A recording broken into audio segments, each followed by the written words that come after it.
ค่อยบอกรักเธอก็ไม่ได้แปลว่าฉันไม่รักเธอ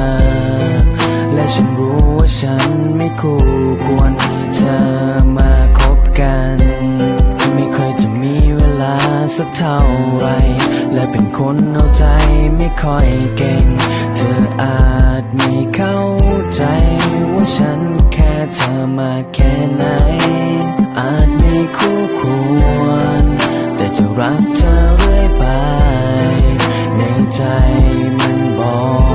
กว่าอยากให้รู้ว่ารักเธอ